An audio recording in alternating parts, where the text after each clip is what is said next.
dan kita selaku umatnya semoga mendapatkan syafaatnya di akhir waktu.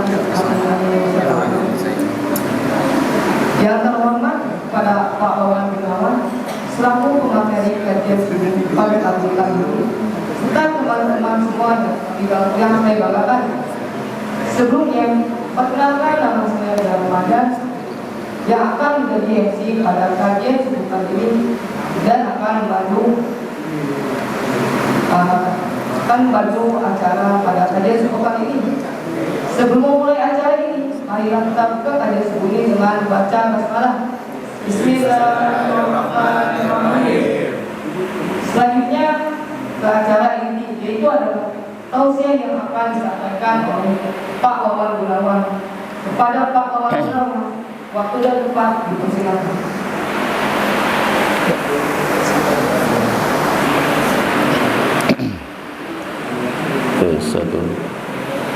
Bismillahirrahmanirrahim. Assalamualaikum warahmatullahi wabarakatuh.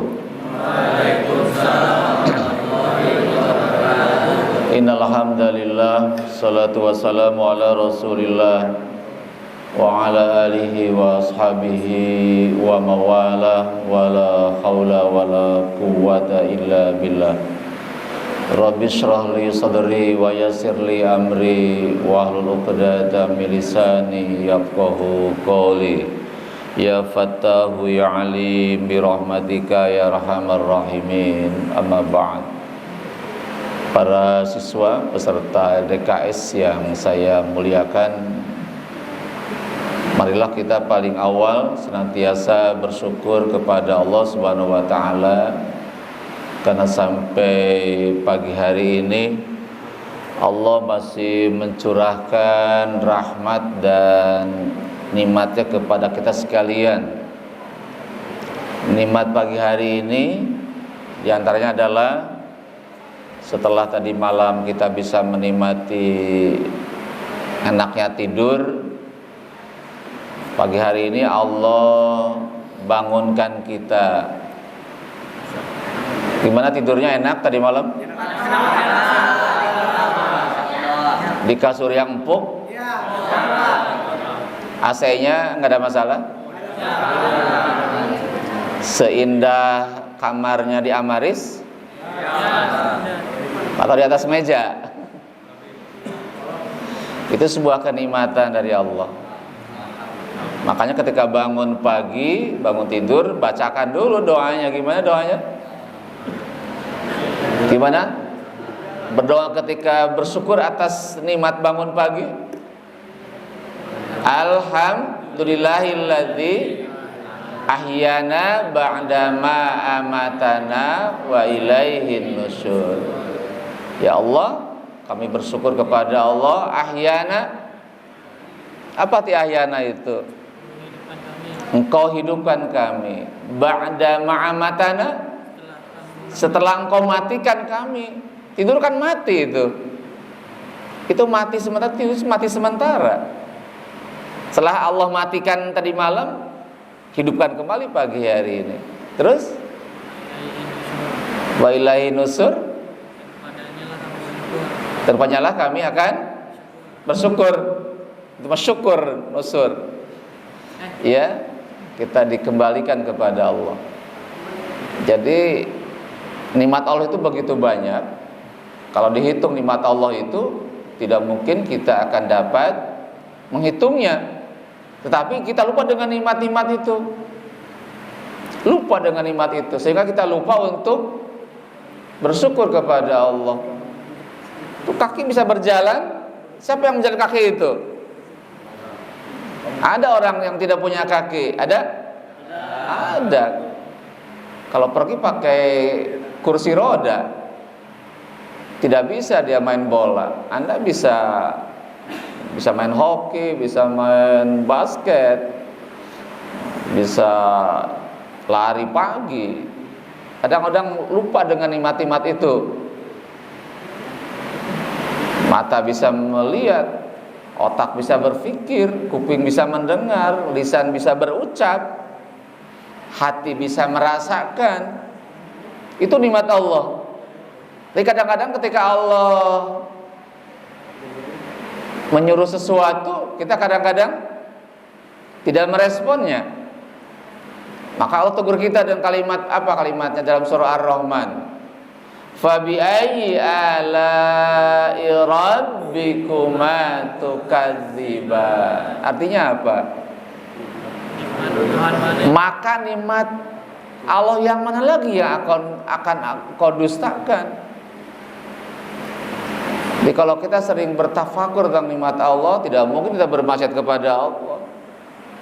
Allah nyuruh sesuatu langsung direspon. Hayya 'alas shalah. Gimana sikap kita mendengar kalimat itu? Gimana respon kalau dengar kalimat azan? Hayya 'alas shalah. Gimana sikap kita? Langsung merespon. Ya, siap ya Allah, saya siap untuk sholat menghadap Allah. Kenapa kita siap? Allah janjikan lagi hayya 'alal falah. Hayya 'alas shalah, hayya 'alal falah. Apa falah itu? Dua kata, sukses dan bahagia. Itu falah. Jadi kata Allah, hai sholat, karena Allah menyiapkan dua hal tadi. Kalau engkau sholat, akan sukses dan akan bahagia.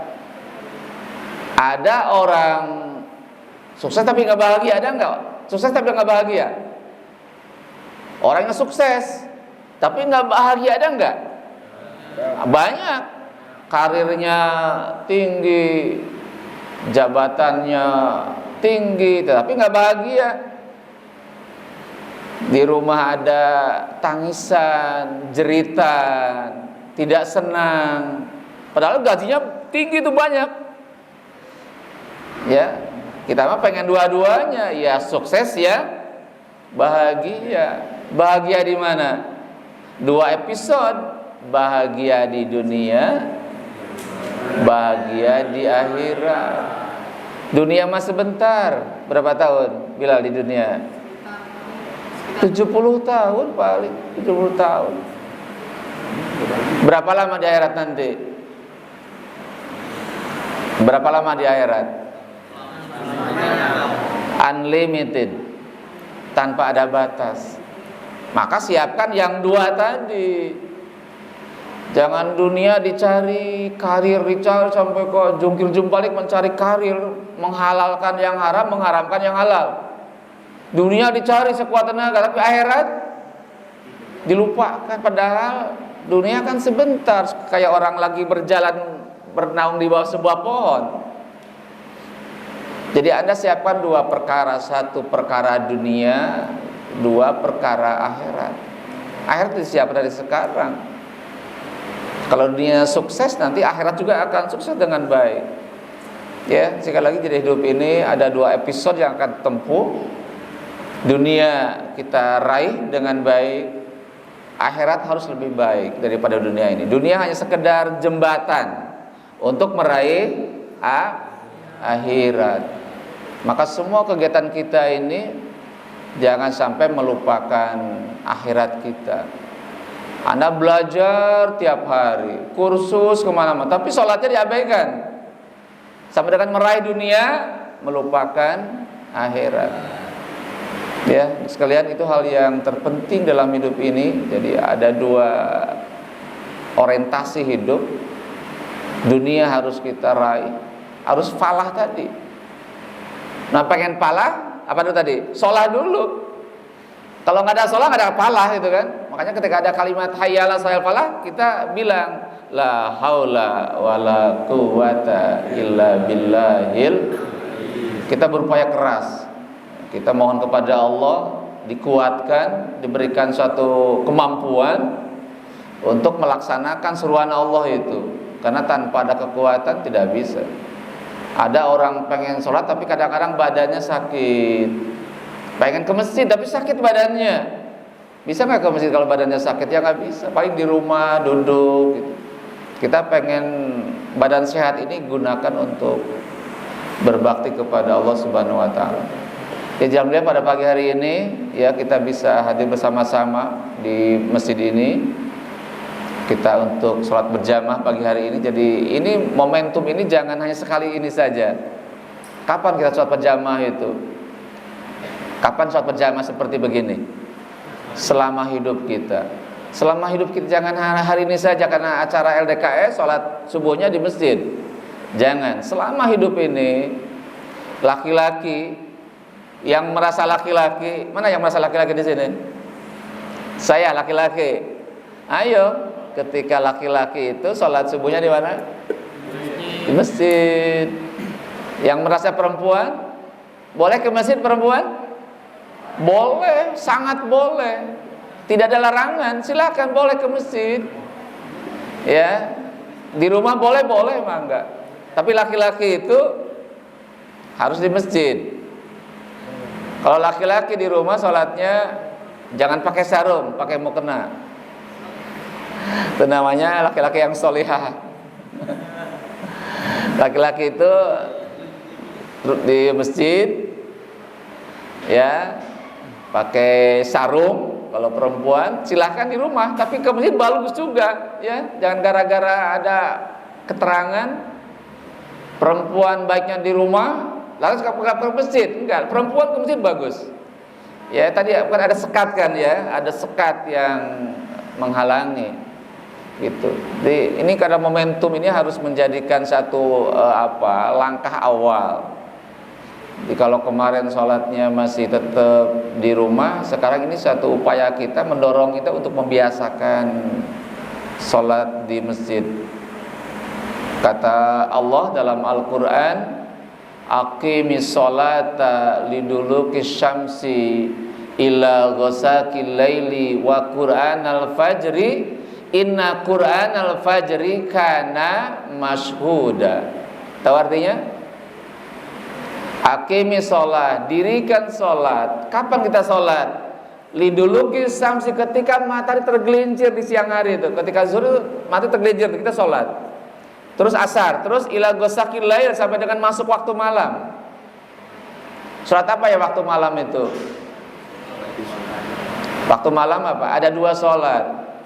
Ada maghrib, ada isya. Terus yang kelima, wa qur'anal fajr, dan dirikan pula sholat fajr. Apa fajr itu?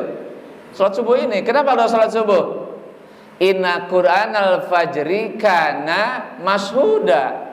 Karena sholat fajar itu disaksikan oleh para malaikat. Pagi ini malaikat berkerumun di atas kita pagi hari ini. Ada miliaran malaikat.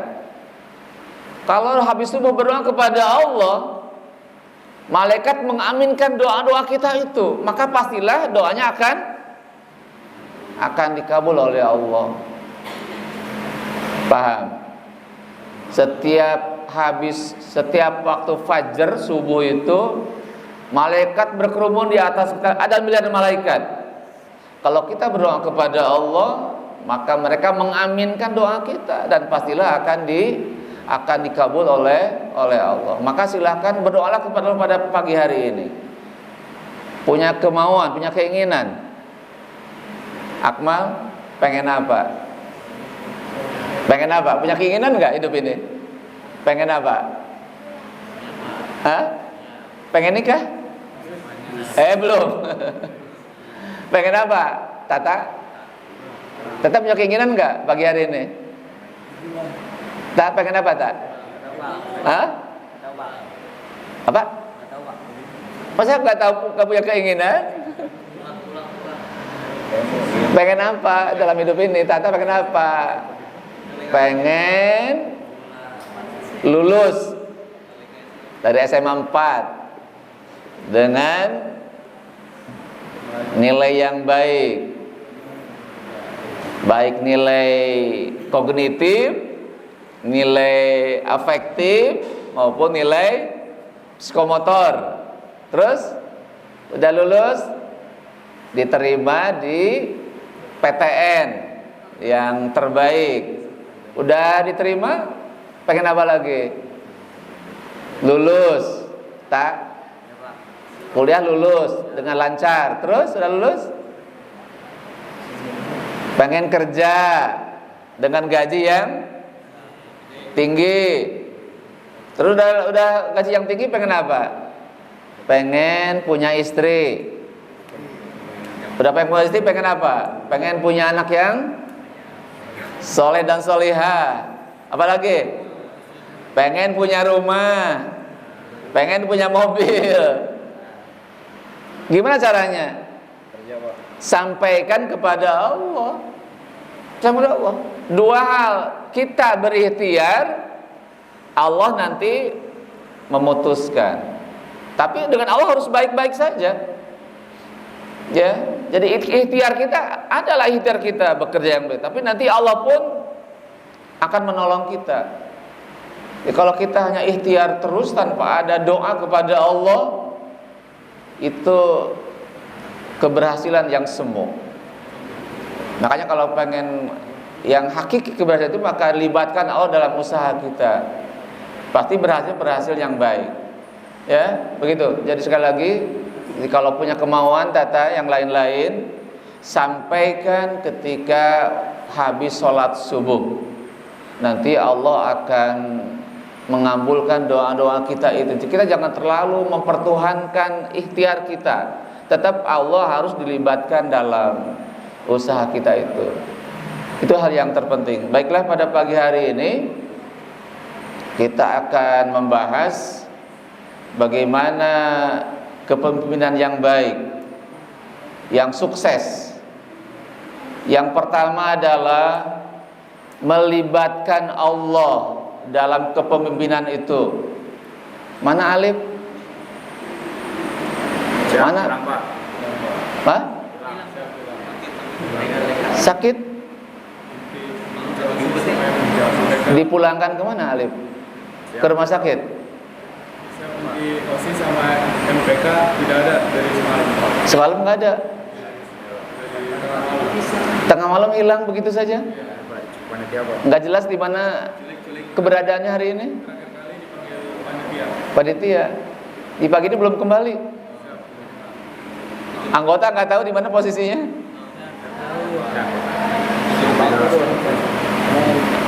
Kenapa bisa begitu? Panggil ya. Ada kejadian apa tadi malam? Mas malam sebelum tidur semuanya yang MPK OSIS dipanggil. Dipanggil. Ya, setelah itu nggak tahu itu ada pembicaraan apa. Setelah itu yang ngurus tadi itu ya nggak masuk lagi ya. Nggak masuk. Masuk lagi. Tidak tidur bareng dengan yang mungkin dipisahkan. Pagi ini udah sholat belum Pak Ketuanya? Nah, nggak jelas. Jadi kalau sebuah organisasi pengen berjalan dengan sangat-sangat baik, itu harus ada kedekatan dengan Allah yang baik. Allah harus dihubungi dengan sebaik-baiknya. Ada hablum minallah, ada hablum minannas. Tuh, itu dua itu harus dilakukan oleh seorang pemimpin. Dengan Allah harus baik. Dengan manusia juga harus baik. Dengan bawahan harus baik. Dengan atasan Allah itu kan atasan manusia harus baik. Gimana caranya? Hafidhu ala sholawatihim. Jagalah sholat mereka. Ketua dengan anggota harus baik hubungannya dengan Allah. Dengan apa? Sholatnya harus baik. Tanpa ada hubungan dengan baik dengan Allah, organisasi akan hancur-hancuran, tidak akan berada dengan baik. Indonesia sebuah negara, kalau pengen baik negeri ini, pemimpinnya harus punya hubungan baik dengan Allah. Apa kemarin dibahas kemarin itu? Apa syarat pemimpin yang pertama? Apa? Ada 5 kan? Yang pertama apa? Hah? Yang pertama apa? Takwa dulu. Takwa itu kan nomor 1. Itu syarat utama, takwa dulu. Harus taat kepada Allah pemimpin itu. Kalau pemimpin tidak taat kepada Allah, membangkang kepada Allah, maka Allah cabut keberkahan itu.